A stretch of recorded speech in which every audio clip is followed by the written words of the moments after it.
இன்றே டவுன்லோட் செய்து உங்கள் ஃபேவரட் ஷோக்களை என்ஜாய் பண்ணுங்க. வர்ஷினியோட ஜாதகத்துல குளறுபடி இருக்குன்னு தெரிஞ்சா அவங்க அதை அபசகுணமா ஃபீல் பண்ண மாட்டாங்க. அப்புறம் கல்யாணத்தை கேன்சல் பண்ணிடுவாங்க. அப்புறம் உன் தங்கச்சி ஆசைப்பட்ட வாழ்க்கை கனவாவே போயிடும். அதுக்கு என்ன பண்ணணும்னு சொல்லுங்க. வர்ஷினியோட ஜாதகத்தை கொண்டு போய் கொடுத்துடலான்னு நாங்க அவங்க வீட்டுக்கு போய் கேட்டோம். அவங்க ஜோசியர் வீட்டுக்கு கிளம்பி போயிட்டதா சொன்னாங்க. ஜோசியர் வீட்டு அட்ரஸ் கூட வாங்கிட்டு வந்துட்டேன். நீ கொஞ்சம் கூட வா இசை ப்ளீஸ்.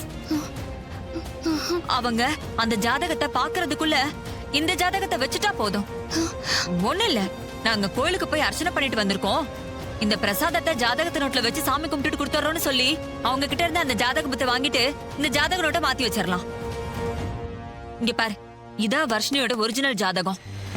அவங்க கிட்ட இருக்கிற ஜாதகத்தை எடுத்து இத மாத்தி வச்சுட்டாலே போதும். அதெல்லாம் வேண்டாம்.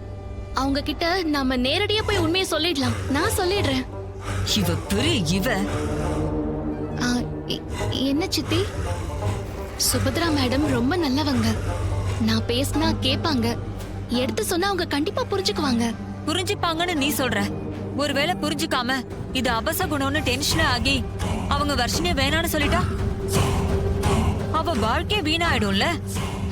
இந்த விஷயத்துல போய் நம்ம ரிஸ்க் எடுக்கலாமா இசை? சரி இசை, உன் தங்கச்சி மேல உனக்கு உண்மையாவே பாசம் இருந்தா இப்ப இந்த விஷயத்துக்கு நீ சரின்னு தான் சொல்லியிருப்ப. சரி விடு, என்ன பண்றது? வர சித்தி, நான் மாத்தி வைக்கிறேன், கொடுங்க. ரொம்ப தேங்க்ஸ் இசை. சரி வா போலாம். வண்டியை நான் ஓரமா நிறுத்திட்டு வரேன் சித்தி. சரி வந்துரு.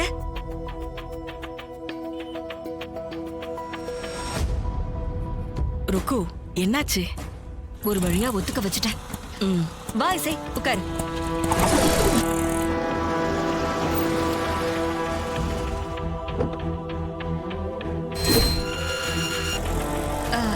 இசை, நீ எதுக்கும் யோசிக்காத.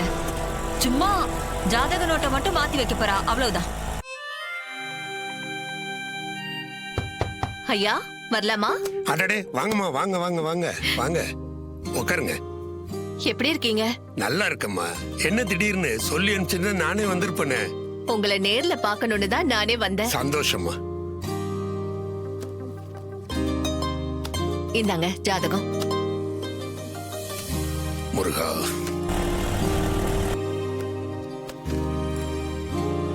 என்னம்மா இது? விஷால் தம்பி ஜாதகத்தை கொடுத்துருக்கீங்க. ராகவ் தம்பிக்கு முன்னாடி விஷால் தம்பிக்கு பொண்ணு பார்க்க ஆரம்பிச்சிட்டீங்களா? நீங்க அன்னைக்கு சித்தானந்த சுவாமிகளை போய் பாருங்கன்னு சொன்னீங்க இல்லையா? ஆமா. நான் போய் அவரை பார்த்தேன். பெரியவனுக்கு கல்யாணம் தள்ளிக்கிட்டே போறதுக்கு அவரு காரணம் சொன்னாரு.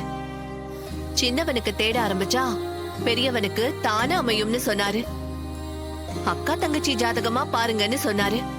அவர் சொன்னது அப்படியே பலிச்சிருச்சுங்க ஐயா. அதான் 2 ஜாதகமா? ஆமா. சரிங்கம்மா, சந்தோஷம். இருங்க பார்த்து சொல்றேன்.